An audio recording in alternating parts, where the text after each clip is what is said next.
इतना बड़ा अनर्थ हो गया। बाबा साहब ने इसी मंत्र से सीख लिया और राष्ट्र के लिए कहा, शिक्षित बनो, संगठित रहो, संघर्ष करो।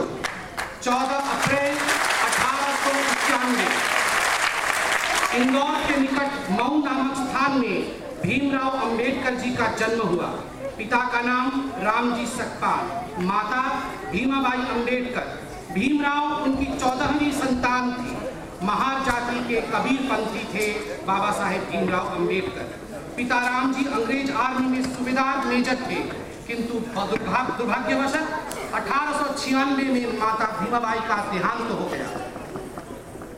पिता रामजी का गोरेगांव में तबादला हो गया। गर्मी की छुट्टियों को बिताने के लिए 9 वर्षीय बाबा साहेब अंबेडकर पिता से मिलने के लिए गोरेगांव अपने भाइयों के साथ जाते हैं। रास्ते में मसूर नामक स्टेशन पर उतरते हैं, किंतु आगे का सफर वो बैलगाड़ी से तय करते हैं। जब बैल चालक को मालूम पड़ता है कि बाबा साहेब और उनके भाई अनुसूचित जाति से हैं, अस्पृश्य हैं, तो बीच रात में, मध्य रात्रि में बाबा साहेब को और उनके भाइयों को गाड़ी से उतार दिया जाता है। 9 वर्षीय बाबा साहेब पानी के बिना छटपटा रहे होते हैं, क्योंकि गर्मी का मौसम होता है, पानी पीने को नहीं मिलता। लोग कहते हैं हम घरों से पानी नहीं दे सकते हैं, वहां पानी पियो जहां पशु पानी पीता है। उस दिन बाबा साहेब, 9 वर्षीय बाबा साहेब कमर कस लेते हैं, मैं संघर्ष करूंगा और दलित जाति को आगे लेकर आऊंगा। सन 1904 बंबई एल्फिंस्टन हाई स्कूल, बंबई का जाना माना हाई स्कूल है ये। बाबा साहेब सन 1904 में इस हाई स्कूल में प्रवेश पाते हैं। स्कूल में अपमान और निरंतर अपमान सहते हुए भी भीमा 1907 में अच्छे अंकों के साथ मैट्रिक परीक्षा उत्तीर्ण करते हैं। सन 1912 21 वर्ष की आयु में भीमराव बीए की परीक्षा एल्फिंस्टन कॉलेज से उत्तीर्ण होते हैं। एक दलित युवक स्नातक बनता है। उच्च शिक्षण, जुलाई 1913 बाबा साहेब भारत से विदेश के लिए कूच करते हैं। विदेश में कोलंबिया यूनिवर्सिटी में दाखिला प्राप्त होता है और वहीं से बाबा साहेब एमए करते हैं। एमए का विषय ईस्ट इंडिया कंपनी, उसकी आर्थिक संरचना, इस विषय में उन्होंने एमए किया।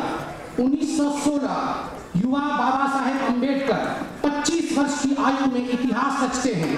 भारत में स्थित जाति संस्था, उत्पत्ति और कार्य पद्धति, इसमें बाबा साहेब एक अंतर्राष्ट्रीय संगोष्ठी में विषय को रखते हैं। इतने कम उम्र में इतना गूढ़ विषय, पूरा संसार सन्न रह जाता है।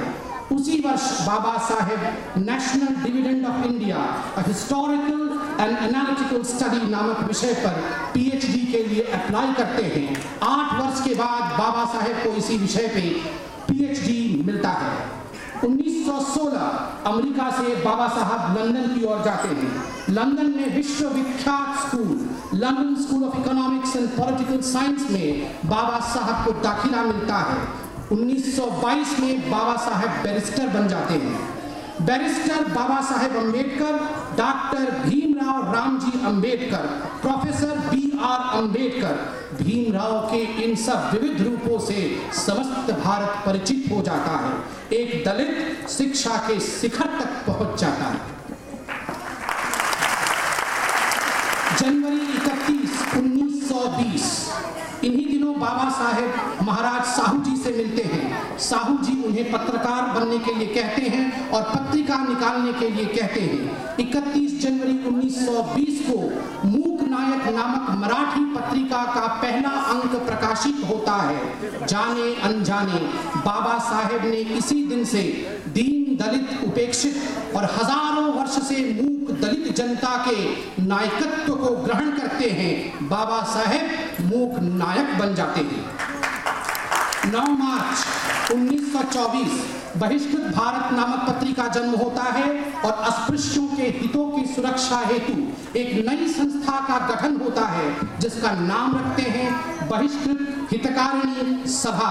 आप चित्र में देख सकते हैं, इस सभा में जितने लोग थे उन सब के साथ प्रथम दिन बाबा साहेब ने फोटो भी खिंचवाया है। मार्च 19 और 20 मार्च 1927 को महाड़ नामक स्थान में दलित परिषद होता है। इस परिषद के लिए अस्पृश्य समाज के हजारों स्त्री पुरुष इकट्ठे होते हैं। बाबा साहेब की मांग क्या मांग थी? दलितों के लिए सार्वजनिक कुएं और तालाब में पानी पीने पर निषेध नहीं होना चाहिए। डॉक्टर बाबा साहेब ने कहा, अब जन जागृति का पर्व समाप्त हो चुका है, अब प्रत्यक्ष कृति की जरूरत है। सत्याग्रह का निर्णय और उस दिन चौदार तालाब का पानी पीने के हक पर स्थापित करने का निर्णय होता है। चित्र विश्व का प्रसिद्ध चित्रण है जिसमें बाबा साहेब को बंगाली धोती और अंग्रेजी कोट में दिखाया गया है। उनके हाथ में चौदार तालाब का पानी है। इस पानी को पीकर वो सत्याग्रह करेंगे कि दलित सार्वजनिक स्थानों के कुओं और तालाबों से पानी पी सकते हैं। आप इससे अनुमान लगा सकते हैं कि बाबा साहेब ने कितनी बड़ी युद्ध और कितना बड़ा बलिदान दिया होगा। 1930 कालाराम मंदिर प्रवेश सत्याग्रह। नासिक के कालाराम मंदिर में दलितों का प्रवेश निषेध था। 1930 में बाबा साहेब ने सत्याग्रह का आह्वान किया और सभी को कहा कि कालाराम मंदिर में जाएं और प्रवेश के लिए चेष्टा करें। यह पूरा जो सत्याग्रह था 1935 तक चलता रहा और आखिरकार 1935 में नासिक स्थित कालाराम मंदिर के द्वार खुले और दलितों को देश भर में मंदिर में जाने का मौका मिला। 19 मार्च 1928 बाबा साहेब ने महार वतन सुधारक विधेयक को विधि पूर्वक जनता के समक्ष रखा। 1931 और 1932 गोल मेज बैठक, the round table conference. Simon commission ने ब्रिटिश शासन को सुधार संबंधी कई सुझाव दिए। इनमें एक महत्वपूर्ण सुझाव गोल मेज परिषद था। भारत के दलितों के दर्द को बाबा साहेब ने जहाज में जाकर लंदन में रखा। लंदन में अपने ऐतिहासिक भाषण में बाबा साहेब ने कहा, जिन लोगों की स्थिति गुलामों से भी बदतर है और भारत में जिनकी जनसंख्या फ्रांस की जनसंख्या से अधिक है, वैसे भारत के दलितों को मैं प्रतिनिधित्व करता हूं इस गोल मेज बैठक में।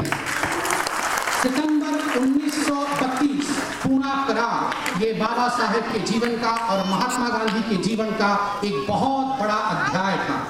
बाबा साहेब ने अस्पृश्यों और दलितों के लिए स्वतंत्र प्रतिनिधित्व की मांग की, किंतु गांधी जी सहमत नहीं थे। गांधी जी ने कहा, दलितों को सेपरेट इलेक्टोरेट नहीं दिया जा सकता है, इससे समाज विभाजित हो जाएगा। उन दिनों गांधी जी यरवाड़ा जेल में थे और गांधी जी ने अनशन कर दिया, किंतु बाबा साहेब झुके और उन्होंने गांधी जी की कथनी को मानते हुए पूना पैक्ट साइन किया। अंततः 15 अगस्त 1947 भारत स्वाधीन हुआ।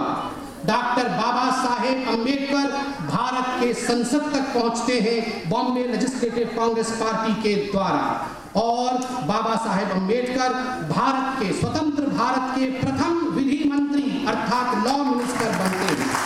39 अगस्त 1947 को संविधान लेखन समिति कॉन्स्टिट्यूशन ड्राफ्टिंग कमेटी बनता है जिसके अध्यक्ष बाबा साहेब बनते हैं। कहने का तात्पर्य है बाबा साहेब आधुनिक भारत के आधुनिक मनु बनते हैं।